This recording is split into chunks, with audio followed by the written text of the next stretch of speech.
Hey guys, what's up? Welcome to my channel. My name's Courtney, and today I'm doing part 2 of my Rode Wireless Go 2 versus the Saramonic Blink Pro 500 microphones. So yeah, if you guys want to go check out the other video where I go over the specs more thoroughly and do an unboxing of each of them, you guys can go check out that other video. I'll put a link to it up in the card for you.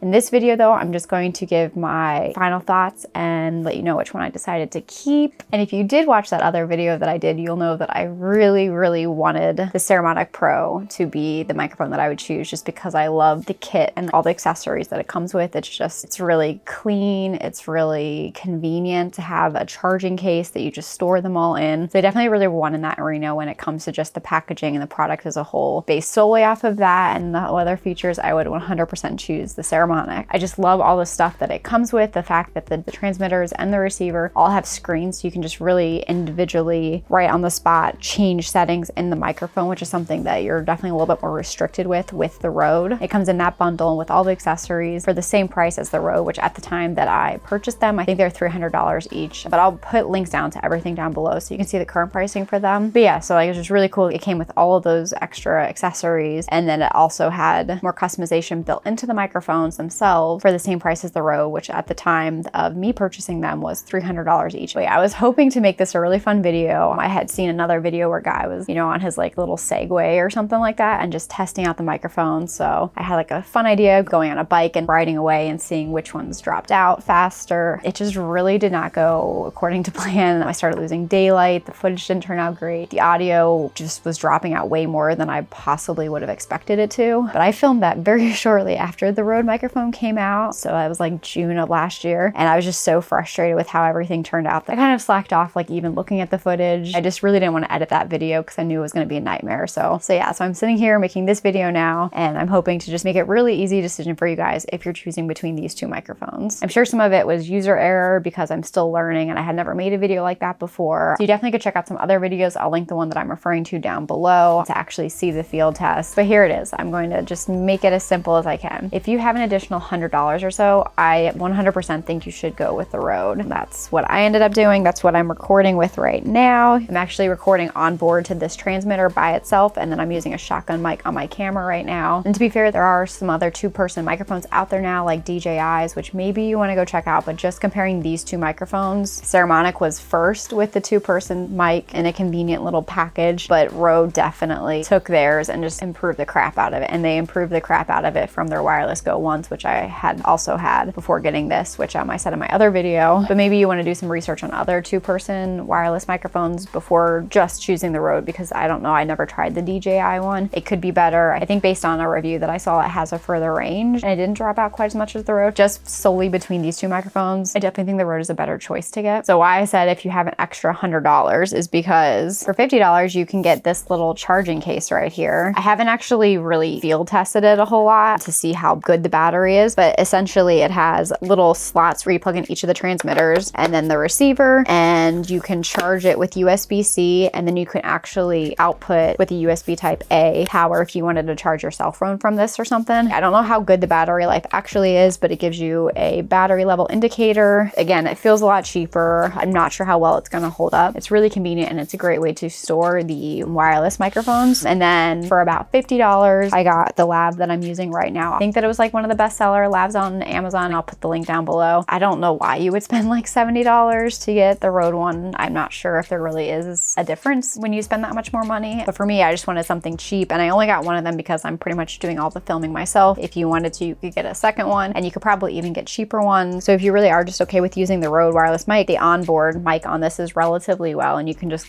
clip it onto your clothing. I've had issues in the past where it's flipped over on me when I'm wearing out my shirt and then I lose audio. So that's why I kind of am trying to use the lavalier mic more to hopefully avoid that happening. But yeah, you could just literally get the Rode as it is and not spend an additional $100. But I think the case at least is definitely a worthwhile investment. And then getting a super cheap lavalier microphone gets you the same package as a Saramonic, and you spend, from like $100 to $150 more to get it. But even since I unboxed both of those microphones last year, your Rode has done a lot of software upgrades. They already had the desktop version of the Rode Central for your computer, earlier, where you plug it in and then you can access a bunch more settings, which you can't do through the actual microphones themselves, which was a little bit more cumbersome. But I think late last year, they finally came out with an app both for Android and iPhone that you can just plug your mic into your phone and then access those settings right on the spot, which again is still a little bit more cumbersome probably than actually doing it in the body of the transmitter or the receivers themselves. But like, that's not that big of a deal to me, as long as I can do it on my phone, which again with Rode, it's a little frustrating because I feel like you're paying more for the name. They make a lot of their stuff very proprietary. So I don't even actually own a cable that can plug my wireless Go's into my iPhone. So whenever I want to make these changes, I have to do them right in my MacBook, which again isn't too big of a deal because I'm usually pretty much right here. So that's probably the most frustrating thing about the Rode microphone, is you're paying more for their name and then to get all these extra accessories. But for my field testing, I would say they both are very much line of sight. That was part of my issue, is I would be really close to the camera, like this far. I'd get on my bike and I would start riding away, not even like that fast, and the audio would drop out like right away on both of them. So then I would try to like work my way coming back towards the camera, so I'm facing it, you know, the transmitter and receiver are both facing each other. And I think I had better luck with the Rode audio getting picked up more frequently. It still was definitely breaking out a lot, and it was definitely breaking out well before that 200-foot range. But I think that the Rode was slightly more stable. But that's definitely one advantage with the Rodes, is that you get that onboard recording, which is just such a lifesaver. And the fact that I'm able to just record on this is really, really exciting to me, and then just access it on my computer afterwards. From my field testing, I'm not really sure that I was able to notice like a huge difference between even the onboard mics between the Saramonic and the Rode. I didn't really hear that much of a difference in audio quality, but then again, I'm not that much of an expert. I think they're both very good quality and definitely a huge improvement over just using your iPhone microphone or even a shotgun, because I feel like a shotgun still picks up too much audio around, where this is a lot more just like right here. So yeah, hopefully that was helpful. Honestly, if you have the money, get the Rode. If you don't care about all the other accessories, definitely get the Rode. If you don't care about onboard recording and you want all the accessories for less money, then sure, get the Saramonic. Definitely go check out the DJI 2-person wireless mic. I'm probably not going to end up testing it out because I'm really happy with this Rode setup that I have now. I don't see myself getting another wireless microphone setup anytime soon. So yeah, hopefully this was helpful. If you guys have any questions or comments, feel free to leave them down below. Again, I'll leave links to some of the videos that I was referencing as well as the products in the description for you. But yeah, thank you guys so much for watching. Hopefully this was helpful in making your decision, and make sure you hit that like button, subscribe, turn on notifications, and I'll see you guys in the next video.